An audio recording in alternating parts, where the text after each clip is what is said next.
Good morning, class 10th. As we are on our last part of finishing or completing our chapter number 3, Money and Credit from Economics.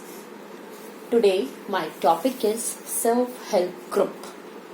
As told you earlier also, banks and cooperative societies are not present everywhere.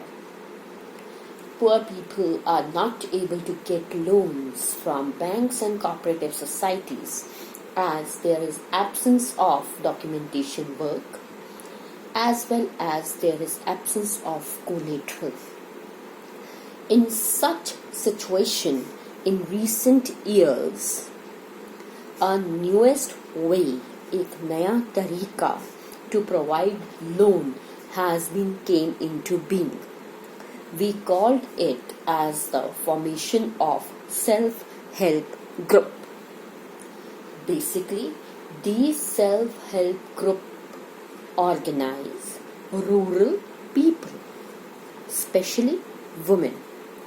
What they do is that जो लोग एक गांव के होते हैं, the villagers or the people who are involved in same occupation, they join hands, they form an organization, and minimum there are 15 to 20, 15 से 20 members present in these groups. Generally, they all are belonging to their neighborhoods. They usually are basically the friends or the relatives or are known to each other. Usually they meet regularly. ये 15-20 लोग कैसे अपनी organisation में काम करते हैं? ये हर महीने कुछ ना कुछ पैसा बचत कर लेते हैं. They pool their savings. Pool मतलब एकत्रित करना, सेव कर लेते हैं. ठीक है, डिपेंडिंग अपॉन देयर एबिलिटी. किसी के ऊपर कोई जबरदस्ती नहीं होती है कि आपने इतने पैसे देने हैं. जिसकी जितनी एबिलिटी है आप उतना पैसे जमा करिए. आप 25 रुपए से लेकर 100 रुपए, 200 रुपए और कितने भी आगे जमा कर सकते हैं. आपने वो पैसे जमा किए और वो सेविंग्स को क्लब कर दिया, एड ऑन कर दिया और उसको एक व्यक्ति को लोन दे दिया. जनरली वो ग्रुप का मेंबर जिसे सबसे ज्यादा लोन की जरूरत है. ठीक, जैसे कि एक सेल्फ हेल्प ग्रुप में 20 लोग हैं. 20 लोगों ने आपस में 25 से 100 रुपए तक इकट्ठे किए. मैं मोटा मोटा मैथ करूंगी. 20 में से 4 लोगों ने 25-25 रुपए दिए तो 4 लोगों को मिला के 100 रुपए हो गए. ठीक है, 6 लोगों ने 100 रुपए दिए तो कितने हो गए?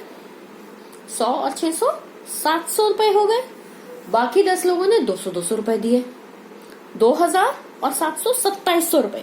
तो ये क्या करेंगे? इन 20 लोगों में जिसको सबसे ज्यादा जरूरत होगी उसको ये क्रेडिट दे देंगे.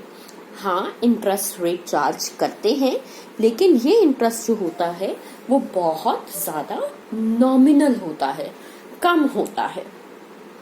ठीक है, अगर ये ग्रुप ऐसे ही काम करता रहता है लगातार, इसका मतलब ये नहीं कि 1 महीने काम कर लिया, 2 महीने काम कर लिया.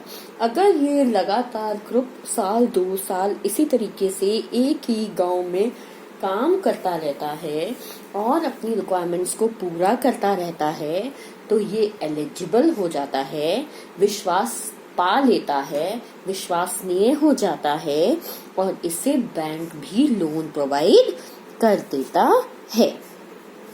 अब बैंक से लोन लेना है या नहीं लेना, ये सारे डिसीजन जो है ये बेसिकली सब ग्रुप मेंबर्स मिलकर ही लेते हैं. ये सारी जो चीजें आती हैं बेटा, दिस कम्स अंडर वर्किंग या mechanism of self help groups. इसके अलावा हमारा जो दूसरा टॉपिक आता है वो हमारे लिए है the advantages of self help groups. जब हम सेल्फ हेल्प ग्रुप्स के एडवांटेजेस की बात करते हैं तो हम वहीं से शुरू करते हैं। अब लोन जो है बैंक द्वारा जब दिया जाता है तो वो पूरे ग्रुप के नाम पर दिया जाता है, जो कि एक अच्छी खासी मात्रा में हो सकता है। It can be into thousands and sometimes in the number of lakhs even. तो जिससे कि आप सेल्फ एम्प्लॉयमेंट अपॉर्चुनिटीज को जनरेट कर लेते हो। जब बैंक एलिजिबल समझता है, कैपेबल समझता है सेल्फ हेल्प ग्रुप को, तो वो लोन्स देने के लिए कुछ रीजंस मांगता है। वो कहता है कि मैं आपको लोन्स तभी दूंगा, नंबर 1, अगर आपको क्रॉप प्रोडक्शन के लिए वर्किंग कैपिटल की जरूरत है, पैसे की जरूरत है बीज खरीदने के लिए, इरिगेशन के लिए, पेस्टिसाइड्स के लिए या किसी भी और एक्टिविटी के लिए। कई बार इसलिए भी लोन देता है कि अगर आपको रिलीज करनी है अपनी मॉर्गेज लैंड, अपनी गिरवी रखी हुई जमीन को अगर आपको छुड़वाना है, तब भी लोन प्रोवाइड किया जाता है।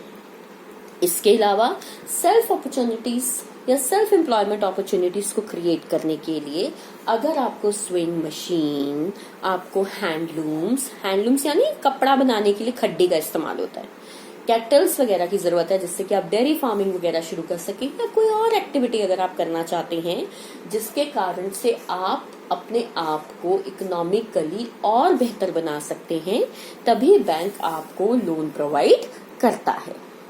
इन सेल्फ हेल्प ग्रुप्स की सबसे बड़ी एडवांटेज ये है कि आपको कुछ भी कोलेटरल रखने की जरूरत नहीं पड़ती। बिना कोलेटरल रखे हुए आपको लोन मिल जाता है। साथ ही साथ जो भी इंटरेस्ट रेट होता है, यहाँ मैंने वर्ड लिखा है रीजनेबल। रीजनेबल का मतलब भी लो होता है, वो कंपैरेटिवली कम होता है।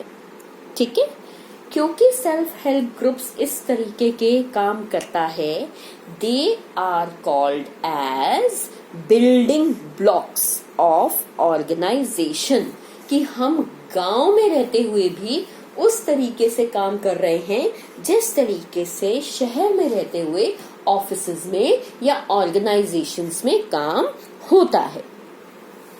इसके अलावा क्योंकि ये सेल्फ हेल्प ग्रुप्स में ज्यादातर मेंबर्स जो हैं वुमेन होती हैं, दे बिकेम सेल्फ रिलायंट। एक चीज मैं आपको ये बता दूं कि सेल्फ हेल्प ग्रुप में जनरली क्योंकि वुमेन होती हैं, तो जो लोन भी इशू किया जाता है वो औरतों के नाम पर इशू किया जाता है। जो सेल्फ एम्प्लॉयमेंट अपॉर्चुनिटीज को इनकरेज किया जाता है वो औरतों के लिए पहले किया जाता है। इसके अलावा क्योंकि सब औरतें नेबरहुड से बिलोंग करती हैं, आपस में एक ही गांव को बिलोंग करती हैं, एक दूसरे के सुख दुख को करती हैं, आपस में लगातार मिलती रहती हैं, तो इन ग्रुप्स के अंदर वो बहुत सारे सोशल इश्यूज को डिस्कस करती हैं, सामाजिक बुराइयों को डिस्कस करती हैं, जिसमें आपके हेल्थ से रिलेटेड इश्यूज हैं, डोमेस्टिक वायलेंस, मार पिटाई से रिलेटेड इश्यूज हैं, बच्चों की सेहत या फैमिली के जनरल न्यूट्रिशन से रिलेटेड इश्यूज हैं। आपको जब नोट्स दिए होंगे तो सेल्फ हेल्प ग्रुप को अलग अलग करके दिया हुआ है। हमारा ये चैप्टर यहीं तक ही खत्म होता है। आप बहुत अच्छे से एक बार बुक से इसको रीडिंग करेंगे। अगर आपको फिर भी कोई डाउट समझ में आएगा तो आप वो डाउट जरूर पूछेंगे। Thank you class.